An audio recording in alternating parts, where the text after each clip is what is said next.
Hello, welcome to my YouTube channel. My name is Alana, and on this channel, we review books. And this is the first time I'm actually sitting down to record a video, I think, since the end of October. Yeah, I recorded way in advance because I know that I had some weekends back to back to back that where I had to work, and then I had to go to went to a function, and I was out of town, all this other stuff. So I'm finally sitting down to record. Again, one thing that I'm hoping to do as the year winds down and I'm taking a decent amount of time off work is to get even more videos recorded, and then hopefully between the second to last week of December all the way maybe into the second week of January, maybe I can plan to post twice a week because I need to catch up on a lot of reviews. I have some books that I've read recently that don't require heavy reviews, big reviews. Just 5 minutes will do. I think I might lump those 3 to 4 books all into one video. There's a tag I want to do that somebody tagged me in. I have a book haul that I want to do. I also need to get a lot of book reviews out of the way. I have this stack of books on one of my bookshelves that just needs of books that I need to review for YouTube. Also, at the beginning of the month or the year of 2023, I want to do an updated top books, our favorite books. I might split that into 2 different videos where it's my top 10 classics and then my top 10 contemporary reads. We'll see once I figure out what has shifted and what stayed the same. And also, there was another one. My top reads of 2022, which I think is still going to stay the same. I am halfway through War and Peace as of me recording this video, and I will be done with War and Peace by Christmas Eve at the latest. I don't think it's going to push Grapes of Wrath out of the way. I don't even know if it's going to upset my top 3. We'll see. Also, there's a new fresh stack of books here. This is actually a sneak peek into my January reading. Actually, The Light Years by Elizabeth Jane Howard is going to be buddy read starting that in December. Dragonfly and Amber, number 2 of Outlander. Starting that right after finish War and Peace. And then Beowulf, Breast and Eggs, and Dragonwick will be January reads. So there's that. Got some Game of Thrones back there too. All right, let's enough rambling. I'm over 2 minutes in. Ain't nobody got time for all that. This video, as you can tell by the title, is going to be a review on the book Sweetbitter by Stephanie Danler, which I believe was published in 2016. I decided to pick this book up because one of my bookish internet friends, Anna, she said this book helped to get her out of a reading slump. And after that, I was intrigued, so I looked at some reviews, and one thing that people said that Stephanie Danler does really well is describe food, and I'm a foodie. So there you go. And let's dive into this review because I have some interesting thoughts. I didn't dislike it, but I didn't love it. It was middle of the road for me.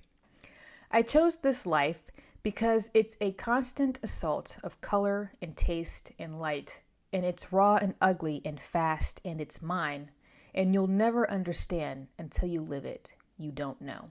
So in Sweetbitter, we have our main character, Tess, who moves to New York City. You don't really know where she moves from, but you assume it's from your run-of-the-mill, standard suburban American location that she's moving from. Pretty, normal.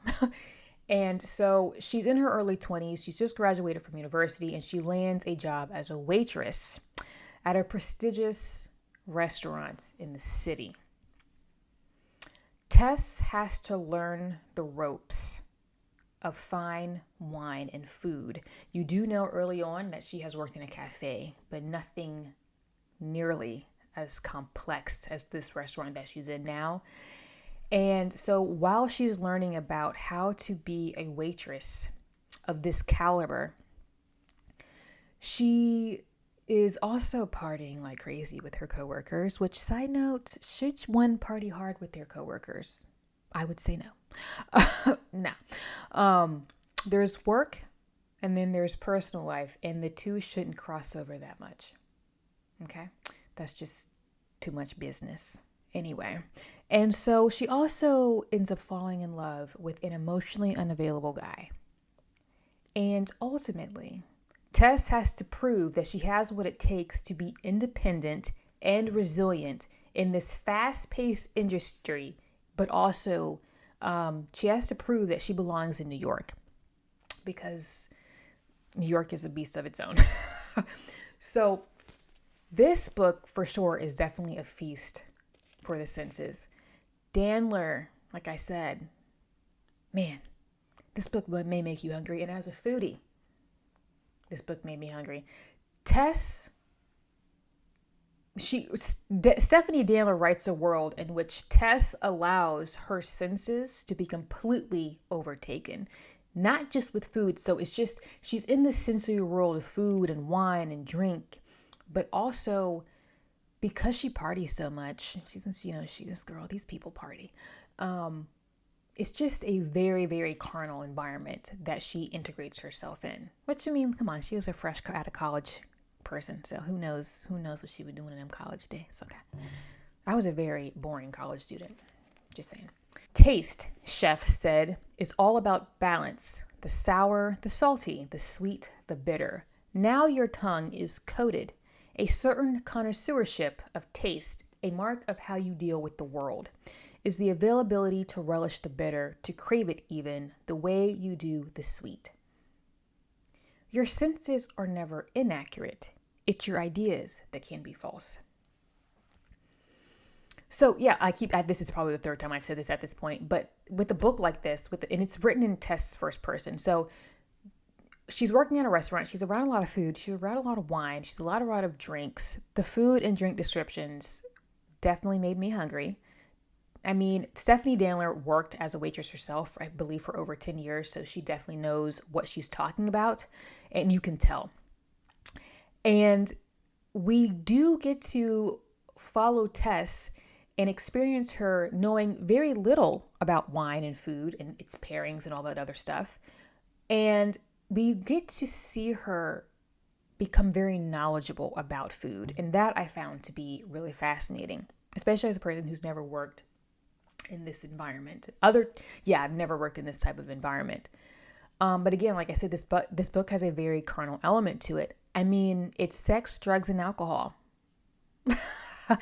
And it's nonstop. Sex, drugs, alcohol, and parties all the time.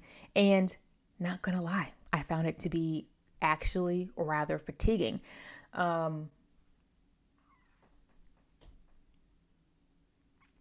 Why? And I think that's a personal thing. I think also maybe as I'm getting older, I'm in my 30s now. So again, I didn't even do this in college, okay? Because I was a very focused college student, and I was like, I'm here to get in and get out and get employed. To me, I also don't like parties with a whole lot of strangers, like all these strangers who are out of their minds and intoxicated on God knows what, up against my person. Give me my space, 6 feet. So this is just a world that I just have chosen to stay the farthest away from. Like, I don't even want to be around it with a 9.5-foot pole. After a while, it got very fatiguing because I knew people in college who did this type of thing. And I'm like, doesn't that get boring? Doesn't that get exhausting? Like, that lifestyle ages you. You do you, boo. But again, I found it fatiguing because it's all the time. And I will say, though, even though this is all the time, I knew that Stephanie Danler was doing this for a reason. And so I had to think about this. One reason why it takes me sometimes several weeks to go back and review a book that I finished is because I'm letting the book marinate. I reviewed this book a few weeks after so my initial review, my reviews go on Instagram first. I read it. And then I waited like 3 weeks to write the review because there was something I couldn't figure out, and then it clicked. And so I was trying to figure out what it is that Danler's doing, and then all the pieces started to come together. I have a suspicion that after I went back through my annotations, that Danler is playing around with Kierkegaard's philosophy in his book Either Or, which is in very short, I'm paraphrasing a ton. It's a philosophy about the aesthetic life versus the ethical life, which is what Elif Bottoman actually talks about in her 2022 sequel to The Idiot. In her book is called Either Or. She's playing around with Kierkegaard's philosophy here. And what happens when a person chooses to live an aesthetic life over an ethical one? Or what are the ramifications of the ethical life versus the aesthetic life? Or which one ultimately produces the best life? And so Tess and her coworkers, her colleagues, are pursuing the aesthetic life in this book. They are not denying themselves anything. They're favoring the senses. It's all about living in the here and now, and certain questions of morality and certain judgments that, a reader like me, as you could assume that you kind of have to read this book as you're watching her, and you're like, would I make that decision? You're making these moral, ethical decisions based on this philosophy. I hope that made sense. So, and if my memory serves me correctly, it's in one line. One of the characters has Kierkegaard on his bookshelf, and that's when everything clicked into place. So that's what's really happening here, and here's a quote to back that up. "Sweetheart, you can't make a set of aesthetic decisions without making an ethical one. That's what makes the fake people." So Tessa's decision to completely throw herself into this aesthetic life and using her senses and the senses, taste, smell, hearing, feeling, all that stuff, to romanticize her job in her life. However, we all know that now there's nothing romantic about life. You can romanticize all you want to, and then one day reality is going to slap you in the face. But it makes sense. She's a young 20-something-year-old, and I think it's the rare person who doesn't go through life in their younger years romanticizing adulthood and what it's like to be an adult and be independent and be out on your own. There is definitely a lot of growing up that happens in your 20s, especially if you go the university route, I think, because university is its own bubble, especially if you just go straight through. It's its own bubble, and then you get out into the real world, the real working world, and you're like, man, what? This is not what I thought it was going to be. All these bills. And so we have all idealized, I think, young adulthood and being newly independent. And so Tess is going through this process, this existential crisis, if you will. When I feel like this was the easiest and most beautiful, when I felt like this, it was the easiest and the most beautiful job in the world. But I knew it was never still, that it was always flawed and straying from the idea. To romanticize it was a lie. There's this really funny interaction between Tess and a regular customer of the restaurant that I actually cracked out laughing out loud. "Child, what is wrong with you? There's no roses in the damn wine. Wine is wine, and it makes you loose and helps you dance. That's it. The way you kids talk, like everything is life or death. It's not. You ain't even learned about living yet." This is what happens when you get wisdom from like an 80-year-old woman, because that won't nothing but the truth. Grandmas be knowing, okay? Yeah, we have this elderly customer who has lived life, and young Tess is trying to figure out life. And in just a few lines, Danler accurately and hilariously shows how youth and this obsession with aesthetics can cause one to read too much into things and create realities that do not exist. We see this with how Tess romanticizes New York City at first. Her job, her coworkers, especially this coworker that she has a little tang for. But we also see how Tess living this lifestyle over time begins to take a toll on her. And she has to make this decision of whether or not to keep living aesthetically or to live realistically. And when we talk about, Kierkegaard, we use the term ethically here, but it's not ethics as in when we think of morality all the time. It's just, are you living realistically? We see this a lot even with social media. I mean, how many times you see this a lot with vloggers who are lifestyle vloggers? everything is so curated. Don't get me wrong. There is something beautiful about, don't get me wrong, there are very talented people on the internet. Do not get me wrong. I have no problem with curated feeds. Shoot, my own Instagram is curated because it's fun to play around with how you want something to look. Does it have a theme? Whatever. There are people who are really, really good at taking beautiful images. I have no problem with that. What bothers me is when people portray perfection, and I think that you see it more with vlogging, when people are promoting their life and their lifestyle. Everything is perfect. I wake up at 5 o'clock and I wake up in mauve colored spandex with my eyeliner already done and my hair is in a perfect messy bun. And look at my coffee with the soy latte or oat milk, whatever is people. I drink dairy, okay? Give me the protein and the calories. I can't. Oat milk tastes like a long sleeve t-shirt. Don't at me. And everything is in perfect oat milk and it's perfectly swirled and with the froth on the top. And look at my green juice and I'm just so perfect. And I don't eat bacon. I ain't got time for that. I ain't got time for that life. It's usually these young 20-somethings who are just romanticizing life. And then there are young, very, very young, impressionable teenagers or even preteens thinking that this is something to look up to. And in a way, it's really unhealthy, especially these, this is a tangent, especially these vloggers or lifestyle people who give the most horrible diet advice or how to eat properly. They don't know what they're talking about. Like, don't eat after these people. They don't eat enough food.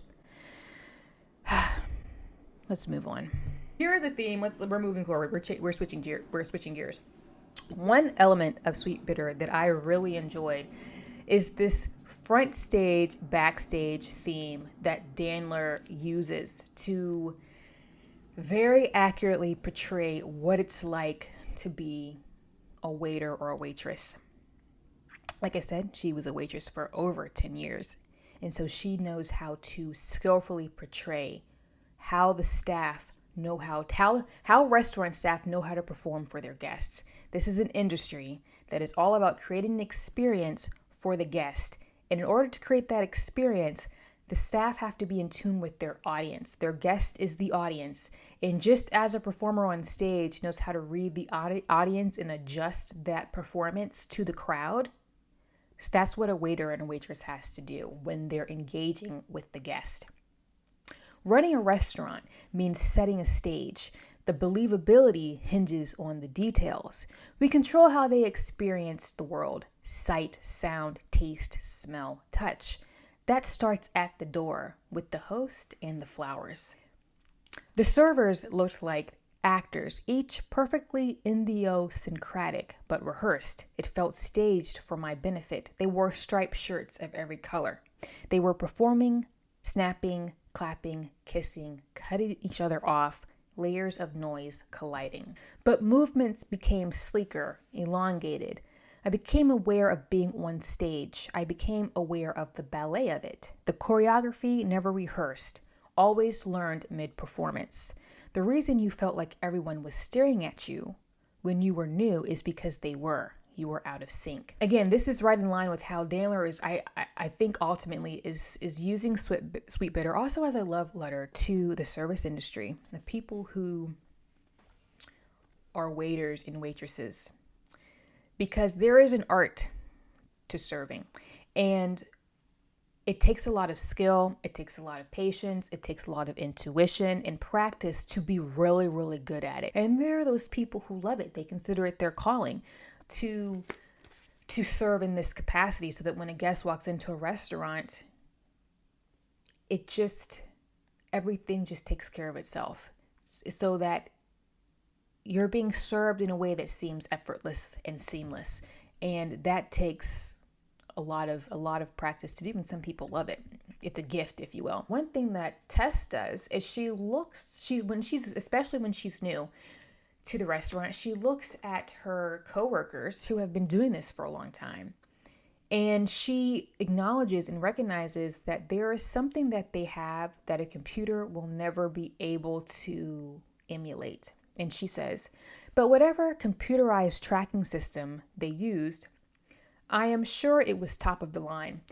It couldn't stand up to the senior servers and their memories, their innate hospitality, their anticipation of others' needs. That was when service went from an illusion to a true expression of compassion. People came back to the restaurant just to have that feeling of being taken care of. I think this also goes back to Kierkegaard's philosophy that I believe Danler is weaving into this narrative. It's this element of serving others, also with this element of serving the self and serving the self aesthetically. I had created a life that was bent on service to all my personal cravings. Who is Steph? Tess, my girl Tess. Tess completely gives in to service in all facets of her life. Like I said, she denies herself nothing. If she wants to do the drugs, she does the drugs. If she wants to get blazingly drunk, which she does all the time, and many of these people in this book are working hungover, she denies herself nothing. And it all comes around full circle with this question, again, that I talked about earlier, of what happens when you serve the self, but what are its ramifications if you choose to do that? So I did find Sweetbitter to be a very interesting read with the themes. I love this on-stage, off-stage theme. We see it in a lot of books. We see it in Virginia Woolf's To the Lighthouse. We see it in Rachel Cusk's Outline trilogy. I mean, it's all over the place. And so I actually found it also to be compulsive. I think it's well written. And as a person who likes food, I was all about the food descriptions in this book. This book made me hungry. I guess it's well written. I think Danler has a really, really great vocabulary. She's skillful at playing around with sentence structures and word combinations. I think that really suited this particular narrative. I found that Tess, even though this is narrated in her voice, to be a bit elusive. I do think that this was done on purpose because, again, this is told from her perspective in the first person. But I do think that at its core, Sweetbitter is a coming of age novel because this is a person who, it's not that coming of age story where a person is going into adulthood. This is a person who's already an adult, but she's waking up in her 20s a little bit to what adulthood and independence really means because everything before this has been quite structured. School. She hasn't known a life outside of this other than school, So she's fresh out of college and she's venturing into what stage of life is she entering into next. Again, as I mentioned earlier, the constant partying, the constant drinking, the constant drug use became fatiguing after a while. I got the point very quickly. And I was like, okay, I'm done. I know why Stephanie Danler did this, but for me, it was very, very fatiguing and I was over it very quickly. I was like, I've seen people do this in college and I'm done. So that being said, I do not regret reading this. And if it hadn't been for Anna, I don't think I would have ever picked it up. I was aware of this book, but I don't think I would have ever picked it up. And I like picking up books of people that I like just to see what appeals to other people. And I do like that I was able to make that connection between Kierkegaard's Either Or, and it kind of rang true and was right on theme because I read Elif Bottomann's Either Or this year. So those paired up quite nicely. And yeah, I think that's it. I think that Stephanie Danler, though, is a very gifted writer. I think she has a memoir of sorts, a nonfiction that is out. I don't know if I'm too interested in reading that in particular, but if she releases more fiction, I would definitely try it out. I ended up rating this a 3.5 out of 5 because I think Stephanie Danler is a skilled writer. I got kind of bored with the repetitiveness of these crazy characters. Like some of these people like in their 30s and 40s and stuff, like grow up. You need to move on. Okay, that lifestyle is expensive and it wears on your body. But okay. All right, I'm going to wrap this up. Have you read Sweetbitter? I I think that if any of what I talked about intrigues you, it might be worth a read. Like I said, it's well written, and I would definitely read her other fiction. And a 3.5 out of 5 isn't bad for me. That ranked higher than My Year of Rest and Relaxation. So there you go. Yeah, that's it. Leave me a comment below on your thoughts.